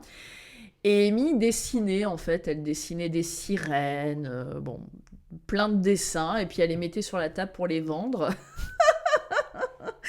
Et à côté de moi, j'avais Pascal, c'est Sky, l'art du point, qui est quelqu'un d'adorable. Et en fait, il dit, tu vas tatouer ta maman. J'ai une machine, si tu veux, tu tatoues ta maman. Et elle dit, ah oui. Et moi, je dis à Amy, oui, allez, pourquoi pas. Bon, Amy était partie sur une sirène sur tout le bras. Bien sûr, ambitieuse. Ambitieuse, j'ai dit non. Alors, comme elle avait 6 ans, qu'elle apprenait à écrire et à lire, j'ai dit, écoute, écris-moi ton prénom. Oui. Donc, ce qu'elle a fait là. Et plus tard, elle m'a ajouté la petite étoile filante quand j'étais allée me faire tatouer chez Louise Labrocante, enfin Nana de Paname. Et du coup, voilà, ça c'est un souvenir, effectivement, qui est indélébile. C'est précieux, c'est rare. Et vraiment, je remercie Sky parce que j'ai trouvé que c'était très généreux de sa part, que c'était une belle opportunité. En plus, c'était le jour de la fête des mères. Wow. Et pour moi, c'était genre le moment idéal. C'est ouf. Voilà. Et c'est vrai que... En fait, je pense qu'elle a toujours baigné là-dedans, en fait. Oui, c'est pour elle, la normalité. La normalité, c'est ça. Ouais. Donc, c'est presque... Je lui ai imposé, finalement, de vivre dans... Non, c'est ta culture. Tu parlais beaucoup de culture. C'est ta culture et quand on est enfant, on baigne et on hérite forcément de la culture de nos parents. Oui, c'est On vrai. choisit de la rejeter ou d'y adhérer, de la critiquer ou pas, mais en vrai, moi j'ai les goûts musicaux mélangés de mon père et de ma mère, j'ai les Oui. goûts cinématographiques mélangés de mon père et de ma mère, et pareil en termes d'art et d'esthétique, parce que mes deux parents sont artistes, je sais oui. que j'ai leur Leur sens goût. de l'esthétique, leur goût, donc tu lui as pas imposé, tu l'as juste élevé avec ta Oui, culture, c'est vrai. et bah forcément ça Ah, déteint, C'est ça. ça blow. Oui, ça. Mais, Ah, ouais. c'est chouette. Ouais. C'est beau comme symbole. Ah oui, moi, ça m'a... Mm. C'est vraiment, ouais. Trop, trop bien.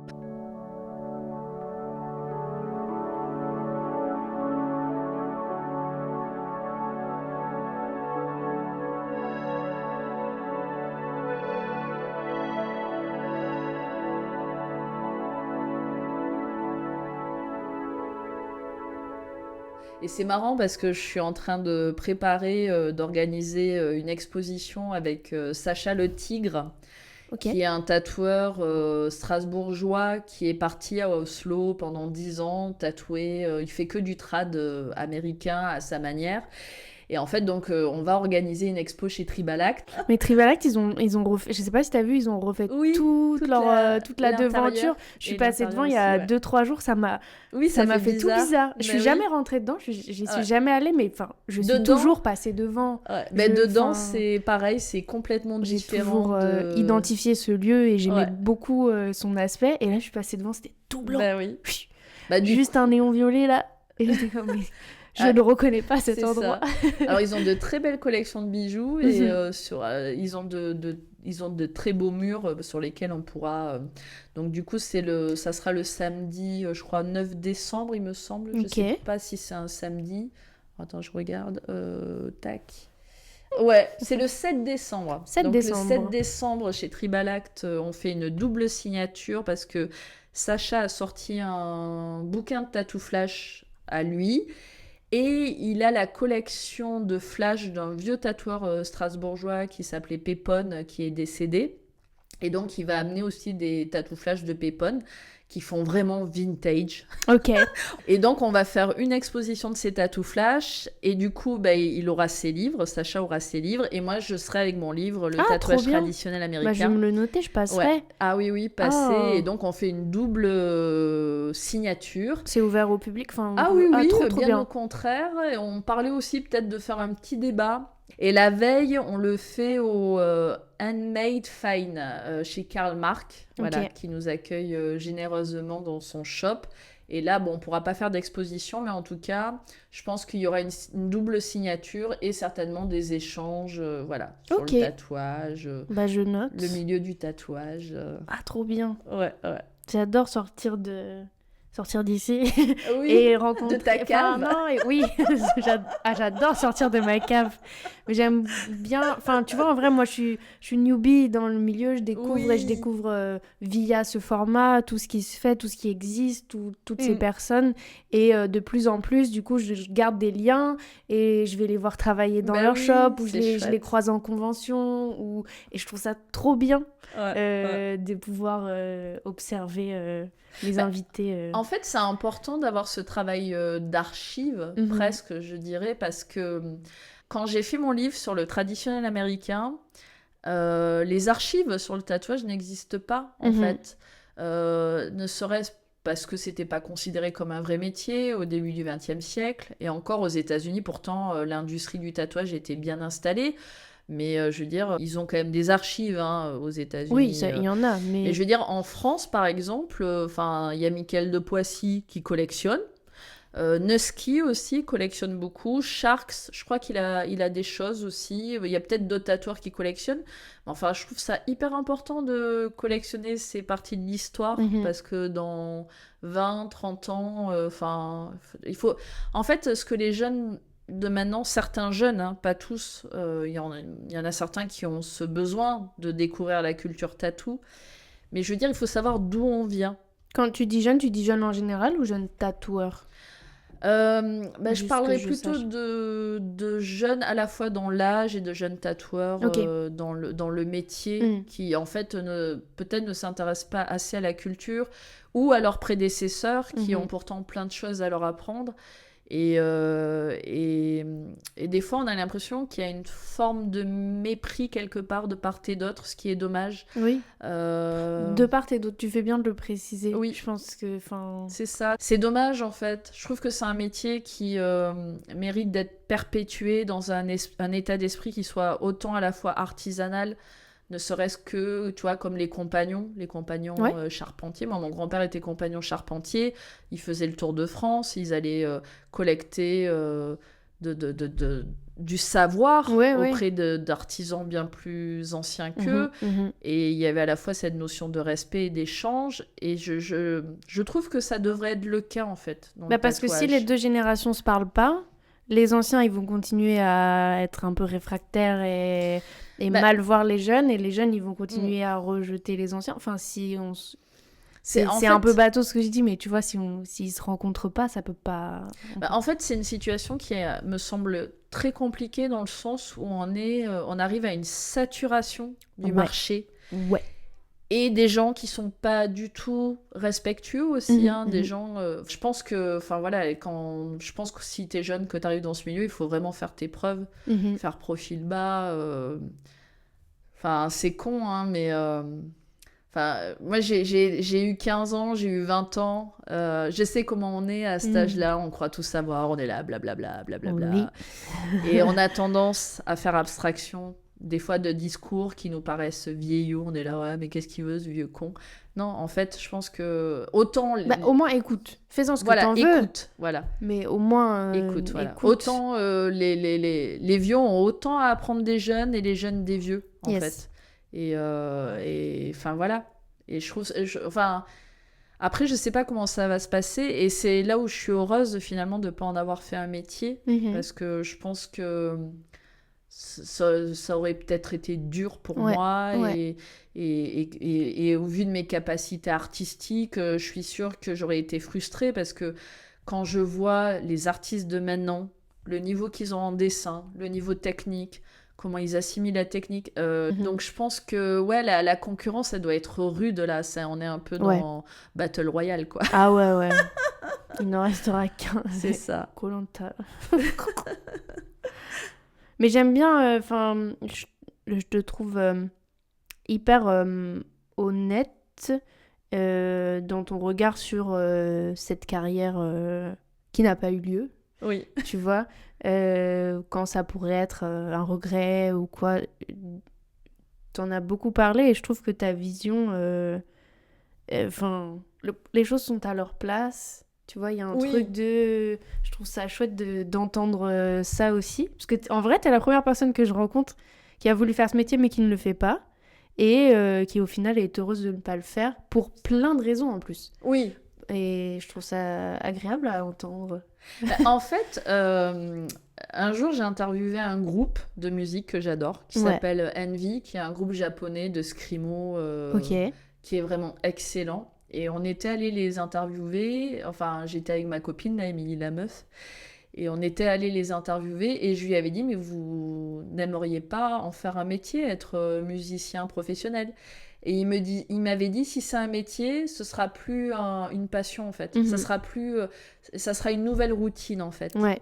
Et quand il m'a dit ça, ça m'a fait tilt. En fait, je me suis dit, mais il a raison, il a complètement raison. Je préfère avoir un métier où j'ai un revenu fixe, où j'ai pas d'inquiétude, enfin, a priori, à me faire, et où je peux me consacrer, en fait, vraiment sur mon temps Ouais. libre, au tatou, à la photo. Parce qu'en fait, enfin voilà, j'aurais trop peur de... En fait, j'aime garder ce regard de passionné Ouais. sur le milieu. Oui, parce que le Voilà. concept de métier-passion, ça va pas à tout le monde. Hein. Mais Enfin, tu vois. surtout, alors ça va pas à tout le monde, et en plus, à l'heure actuelle, c'est tellement la crise que si tu n'acceptes pas, je pense, de faire de l'alimentaire, tu vis pas, en fait. Ouais, ouais. Et l'alimentaire, tu vois, c'est comme quand moi je faisais de la photo. Faire de la photographie de mariage, ça m'emballait pas plus que ça. Mais pourtant, il faut le faire, en fait. Ouais. Et ça rapporte de l'argent. En fait, c'est ça je trouve, qui est compliqué dans la notion de métier et de passion. C'est qu'une passion, si ça rapporte de l'argent, t'es content. Ça peut te nourrir, c'est bien, mais il faut aussi... Mais ce qui te plaît avant tout, il y a un lien passionnel. Le métier, si au bout d'un moment, tu dois mettre ta passion de côté, c'est-à-dire te dire, je vais pas tatouer mon style, il faut que je fasse de l'alimentaire, donc aujourd'hui, je sais pas, je vais faire 3 envolées d'oiseaux, un signe de l'infini. Bon, je caricature, Oui, hein. oui, oui. Mais alors, il y a des tatoueurs, moi j'ai rencontré des tatoueurs qui m'ont dit, mais moi j'assume complètement le fait de répondre à la demande. Et Ouais. d'ailleurs, je crois que c'est le cas de Gumeau, d'ailleurs, enfin de Nico, Oui, oui, il prend beaucoup de qui de me dit, walking. mais c'est comme ça fait partie du métier. Enfin, je me considère comme un artiste, mais je considère aussi que je suis un artisan qui répond à la demande de la clientèle. Et donc, voilà, il le fait et c'est tout. Et il a à cœur de bien le faire. Oui. Et ça, j'en ai pas rencontré beaucoup qui étaient dans cette optique-là. Il y en a trop qui veulent absolument à tout prix ancrer leurs pattes, Ouais. leur style graphique. Et en fait, c'est ce qui fait que certains crèvent la dalle parce que effectivement, C'est un luxe. c'est pouvoir ça. Je veux faire dire, si t'es un Kostek ou un Yann Black, ta réputation, elle fait que les gens vont toujours vouloir, tu vois. Mais après, si t'es quelqu'un qui est inconnu, ok, t'as un style graphique pas mal, mais bon, il n'y a pas de quoi casser 3 pattes à un canard. Et en fait, tu refuses de faire de l'alimentaire. Effectivement, je pense au bout d'un moment, Ça s'essouffle, tu peux plus en forcément. vivre. Ouais. Et je pense que le côté passion, là, ouais, ok, je veux dire, en fait, ça peut tuer la passion, en plus. c'est ça. Parce que là, il y a un facteur qui est autre, c'est le client. Ouais. Et c'est un facteur humain, et c'est un facteur changeant, et c'est un facteur... les gens, maintenant, ils comprennent plus pourquoi ils vont devoir payer 150 € ou de l'heure pour un tatouage, en fait. Quand ils voient qu'ils ont leur pote qui achète une machine, il leur fait ça pour 50 balles. Ouais. Non, mais enfin, voilà, je jette pas la pierre, hein, mais je veux dire, on est tellement dans le do-it-yourself à outrance, où tu vois des cours en ligne pour apprendre à tatouer du néotrad, tu peux acheter ta machine à handpoke, qui te montre comment te tatouer toi-même au handpoke et tout ça. Bon, je veux dire, il y a un moment, pourquoi les gens paieraient 150 € de l'heure pour faire un motif qu'ils pensent pouvoir se faire tout seul ou faire par des potes. Pouvoir se faire Voilà. tout seul, c'est important. Après, ça donnera du boulot de cover à tous les tatoueurs, Yes. ce qui est pas trop mal. Mais c'est vrai que je pense que la crise aussi, elle vient aussi de ce facteur-là qui est qu'un tatoueur ne peut pas maîtriser, tout simplement. Ouais. Donc, est-ce que ça va retomber? Est-ce que ça va se calmer? Je sais pas. On va voir. C'est à voir. On va suivre. On va suivre ça de près.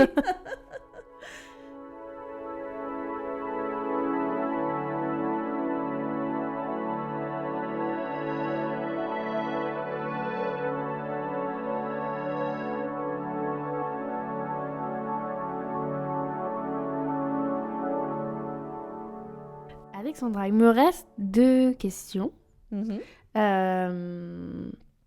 On s'éloigne peut-être un peu du tatou. Et c'est une belle transition avec ce dont on vient de parler avant. Où tu te vois dans 10 ans? Dans 10 ans, toujours à Paris, je pense. J'espère que j'aurai sorti un nouveau bouquin. Ok. 10 ans, j'aurai 56 ans. Je crois que je commencerai à être... je serai encore plus âgée. En fait, je me sens très âgée en ce moment. 46 ans, en fait, c'est un âge où tu te dis, ah ouais, donc j'ai plus 30 ans, j'ai plus 20 ans. En même temps, je suis contente parce que je me sens mieux dans ma peau. Ma fille a eu 18 ans aujourd'hui et elle est quand même relativement autonome, ce qui me permet de revivre une seconde jeunesse. Et en même temps, je me sens vieille parce que je suis dans un milieu où il y a beaucoup de jeunes, en fait. Ouais. Et des fois, je me dis, ils doivent me voir comme une vieille mémère, la vieille daronne. Et en même temps, je me dis, il faut que j'assume maintenant le fait d'avoir 46 ans et d'avoir ce rôle un peu de transmission de culture. Et c'est pour ça qu'en fait, quand j'ai écrit mon bouquin, c'était aussi dans cette idée de partager un savoir ou de partager une culture. Et j'aimerais bien continuer, en fait, j'ai un autre livre en tête dont je peux pas parler parce que, bon, voilà. Voilà. Mais en fait, j'aimerais continuer. Et en fait, s'il y a une chose que j'aimerais beaucoup faire, j'avais repris des études en en anthropologie, ouais, avec une option archéo, histoire de l'art, etc. Et à l'époque, Michael m'avait appelé pour Ok. travailler pour Tatouage Mag, donc j'avais T'avais laissé arrêté, tomber. ouais. Il y a une chose que j'aimerais beaucoup, parce qu'en fait, je suis quelqu'un qui a souvent été complexé par son D'accord. parcours scolaire. Et donc j'ai passé mon bac grâce à une VAE. Alors après, quand j'étais à Bordeaux, j'ai fait un Dust Webmaster et métier de l'internet, mais vraiment inscrite à la fac. C'était en distanciel, mais Ok. j'ai eu mon Dust avec mention assez bien. Bravo. Là, j'aimerais vraiment avoir un master en anthropo parce que j'aimerais beaucoup écrire de manière scientifique Ouais. sur le tatouage, parce qu'en fait, j'ai beaucoup d'admiration pour tous les chercheurs qui écrivent sur le tatouage, hein. Il y a de très bons chercheurs, Sébastien Galliot, qui est spécialisé dans le tatouage samoan. Il y a Luc Renaud aussi, qui est spécialisé dans le tatouage durant l'Antiquité, tatouage religieux. Et en fait, j'aimerais, moi, en tant que tatouée, avoir cet apport pour parler de tatouage, parce que souvent, quand je lis ou que j'entends des thèses ou des chercheurs sur le tatouage qui ne sont pas tatoués, je trouve qu'il manque une dimension qui est celle de... Enfin, je veux dire, mon parcours de tatoué, il m'apporte quelque chose. Ouais. J'ai vécu l'évolution du tatouage de 95 à maintenant. Et c'est pour ça, quand j'ai écrit cet article pour l'INHA, qui sera publié, j'ai pris beaucoup de plaisir à l'écrire. Monsieur Dufresne a validé. Monsieur Dufresne, c'est un grand conservateur. Il a écrit sur Giacometti. Et j'étais fière quand il m'a dit « Ah, Tu mais votre m'étonnes. article est très très bien. Il apporte un plus par rapport à la conférence. C'est très intéressant et tout ça. » Et en fait, enfin voilà, j'aimerais avoir cet apport scientifique, même si c'est quelque chose qui est très difficile. Ouais. Parce que l'histoire du tatouage, vérifier des faits, c'est pas forcément évident. Les bases historiques, c'est beaucoup de livres, d'écrits, de presse, d'articles de presse, sachant que dans les articles de presse, ils pouvaient très bien se tromper. Bon. Oui. Après, dans le cadre des machines, on a des brevets, heureusement, mais en fait, c'est une interprétation d'une histoire qui, ça se trouve, n'est pas complètement réelle quand on parle... Après, c'est un peu ça pour tout, enfin pour... Oui, pour... c'est vrai. C'est En vrai. vrai. Mais je pense que quand on parle par exemple du premier tatoueur installé sur les terres, qui était Martin Hildebrandt, dont on parle dans le Sun en 1872, bon, mais peut-être que avant lui, il y avait déjà 1 ou 2 tatoueurs installés ailleurs. Oui. Et en fait, on le saura jamais. Et c'est vrai que je trouve que c'est un équilibre très fragile en fait dans l'histoire du tatouage. C'est que c'est difficile de dire en l'absence d'archives concrètes d'affirmer ceci ou cela. Voilà, mais c'est quelque chose que j'aimerais faire dans 10 ans. J'aimerais au moins avoir un master en anthropologie et pouvoir écrire une thèse et écrire de manière scientifique sur le tatouage en France. Mais il y a une image, quand tu disais que d'autres personnes scientifiques, enfin, d'autres scientifiques ont écrit sur le tatouage, mais ils n'étaient pas tatoués. Et je fais un raccourci bête, mais ça m'a fait penser, tu vois, un gynéco homme. Oui. Il aura beau avoir toutes les connaissances scientifiques sur le corps d'une femme, il n'a jamais été dans notre corps, tu vois. Donc, c'est limité. T'as toutes les connaissances textbook, t'as toutes les... mais t'as pas le ressenti. Il te manque... C'est ça. Et d'ailleurs, un lien. Justement, ce lien, beaucoup de tatoueurs, et depuis des siècles, parce que même Martin Hildebrandt teste des couleurs sur lui, teste des encres sur son propre corps. Et cette notion de scratching, de se scratcher les jambes pour apprendre à tatouer, elle existe depuis très longtemps. Mildred Hull, qui était la matrone du Bovary, elle exerçait dans les années 20, elle disait qu'elle s'était scratché les jambes pour apprendre à tatouer. Mais je pense que ce ressenti-là, oui, quand tu deviens tatoueur, il est important parce que il y a la notion de la peau, qui est un organe vivant. Il y a la notion de la douleur. Et en fait, je pense que oui, si t'es tatoueur et non tatoué, c'est quelque chose de bizarre, effectivement. Ouais, Parce on a que, déjà parlé plusieurs fois dans le ouais. podcast, mais c'est sûr, hein, tu peux le faire, mais il manque. Ben, Voilà. oui, il manque ce ressenti, cette Mhm. expérience, en fait, Ouais, qui, à mon sens, est importante. je suis d'accord. C'est ça. Mhm. Et quand on est jeune, moi, je sais, quand j'étais ado, j'étais pas du tout... je réfléchissais pas du tout comme maintenant, en fait. Et j'étais très instinctive. Et moi, le tatou, ok, j'adorais ça. Mais c'est ça. Il avait pas la dimension qu'il a maintenant. Mhm. Et je trouve que cette expérience, elle est importante, en fait. Parce que ça permet de faire des liens, de comprendre certaines choses. Comme tu disais, même toi en tant que tatoué, les premiers tu les fais parce que Oui, c'est original, c'est C'est marrant, ça. c'est rebelle, et puis plus ça avance, plus ça prend du sens. ça prend du sens. Même ceux que t'as fait dans cet état d'esprit un peu C'est ça. peu va-vite ou quoi, moi il y a des tatous, j'ai compris plusieurs années après pourquoi je les avais faits. Oui, tu la vois. Il logique y a un et truc de ce à quoi ça renvoyait. ouais. Et ben, j'ai une amie anthropologue, Élise Muller, qui a écrit... Une anthropologie du tatouage contemporain, parcours Voilà. de porteur d'encre. Voilà. Donc, en fait, ce livre, il est très intéressant parce que... Alors, il est à la fois intéressant et sur certains aspects, je peux pas dire... Enfin, je dirais pas simpliste, mais... Il est intéressant parce qu'en fait, elle décrit des motivations pour lesquelles les gens se font tatouer. Et donc, en fait, elle décrit comme ça ces différents parcours de porteurs d'encre. Et je trouve qu'en fait, c'est intéressant parce que ça montre effectivement des motivations. Et donc, voilà, et j'adore ce bouquin dans le sens où je trouve que... alors, pour mon cas, je me retrouve un peu dans tous les parcours. Mhm. Et je pense que quand je voulais dire simpliste, c'était pas...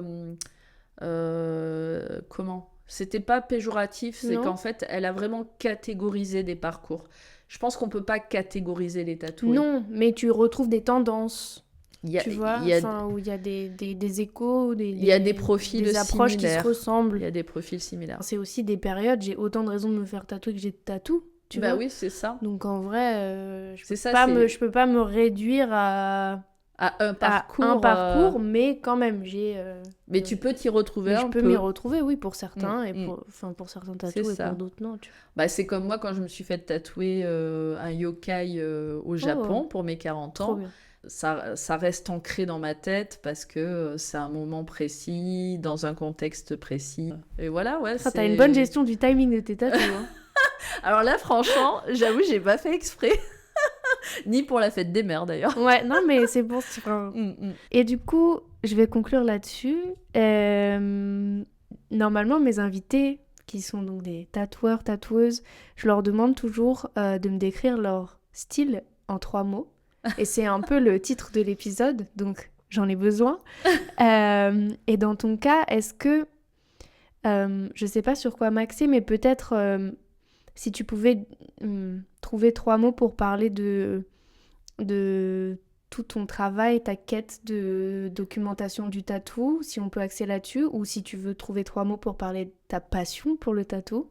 Je sais pas, tu vois. 3 mots qui résument, ou 3 mots qui résument ton lien au tatouage. C'est toujours la question la plus dure, mais c'est celle qui m'intéresse le plus parce que je suis toujours curieuse de savoir quels mots on me pose sur ce qu'on fait. Le premier mot, ça serait passion. Ouais. C'est c'est un lien passionnel. Je me souviens de mon père qui me disait tu verras à 40 ans, ça te passera en fait. Et voilà, j'ai 46 ans et toute ma vie tourne autour du tatouage. Donc ça serait passion. Ouais.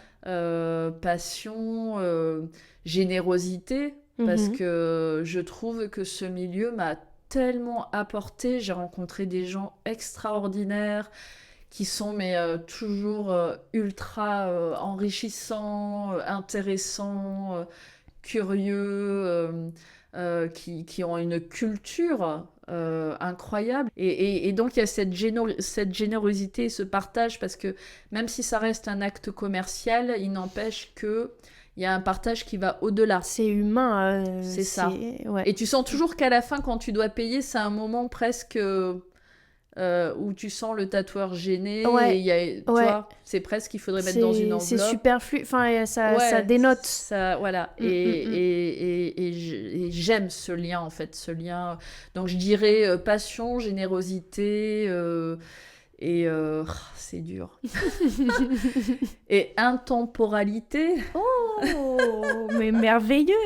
Parce que le tatouage est intemporel. Ouais. Et ne serait-ce que le trad américain est intemporel. Mhm. Et c'est là où on reconnaît un bon style de tatouage. C'est un tatouage qui vieillit perdure. bien, Ouais, qui perdure. Et l'important, c'est que pour la personne, ça reste un souvenir immuable et un souvenir précis de son moment de vie. Très bien. Bah, t'as super bien réussi l'exercice. Ouais 20 sur 3 sur 3.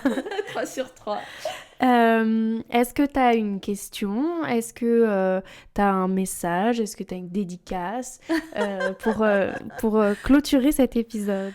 Alors, un message, ça serait jeune tatoueur. Mhm. Quand vous commencez, vous lâchez rien et montrez que vous êtes investi dans votre choix de vie, quoi. C'est-à-dire que je pense qu'il faut vraiment dire une chose, c'est que le métier de tatoueur, et je pense qu'il y a beaucoup de tatoueurs d'ailleurs qui souvent se séparent aussi à cause de ça, c'est que c'est un métier qui envahit ta vie, en fait. T'es pas qu'au studio, tu dessines chez toi, en fait, tu déconnectes jamais et cet investissement-là, il est nécessaire pour être un bon tatoueur, pour réussir. C'est beaucoup de travail. Et donc, je dirais aux jeunes tatoueurs, mesurez ça, mesurez le fait qu'il ne faudra pas rechigner à la tâche, que c'est un travail, un investissement énorme. Et si vous voulez être un bon tatoueur ou une bonne tatoueuse, c'est le minimum...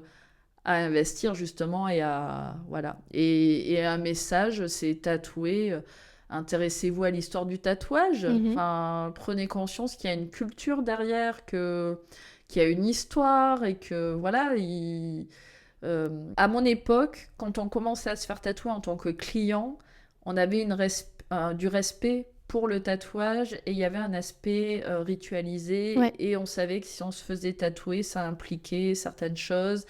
Et donc, on se renseignait sur les artistes, etc. Donc, il y avait quand même plus de réflexion, moins de consommation et cette conscience que c'était définitif. Et je trouve que les tatoués de maintenant sont plus dans la consommation. Oui. Et c'est dommage. Enfin, j'aimerais qu'ils aient qu'ils ajoutent une dimension à tout ça un peu plus... culturel et sans être tu vois, sans tomber dans le prof d'histoire, mais savoir mais tu vois, avoir ce respect quand même pour ce que le métier représente, que voilà. Très bien. Les tatoueurs, faites vos devoirs, les tatoués, faites vos devoirs. un petit peu mettez-y de l'intention, voilà. C'est pour la vie, un tatouage. Ouais, intemporalité, on a dit. C'est ça. Et écoute, merci beaucoup, Alexandra. Merci à toi. C'était trop chouette. J'ai appris plein de choses. Ça m'a donné envie d'apprendre encore plus de choses. Ah. Franchement. Du coup, tu vas aller sur mon blog. Mais ouais, je vais lire encore plus. En plus, on a un exemplaire de ton livre ici. Trad. Ouais, que tu avais donné à Nico. Donc, je vais le lire. Il y a des images. Oui, il y a des images. Bon, super, c'est bon, j'y vais. Super. J'ai essayé d'alterner à la fois lecture et images. Maintenant que je te connais, j'entendrai ta voix quand je lis, c'est chouette. Ah, c'est cool. Je me dirais, c'est Alexandra qui me raconte des trucs. Qui me raconte des histoires. Trop bien. Merci beaucoup. Et encore bon anniversaire, Amy. Et puis, bon tatou à toutes les deux. Merci. Et à bientôt. À bientôt. On se voit le 7 décembre. Et le 6 et le 7. Le 6 et le 7. Bye bye. Bye bye. Merci à tous d'avoir écouté cet épisode de Trademark. Retrouvez Alexandra sur Instagram @xalexandraxbayx ou sur son site internet histoire-du-tatouage.fr. Quant à moi, on se retrouve la semaine prochaine pour un nouvel épisode. Merci pour ce trade et à bientôt. Le phénomène tatouage, finalement, n'affecte qu'une minorité de gens en France, non ?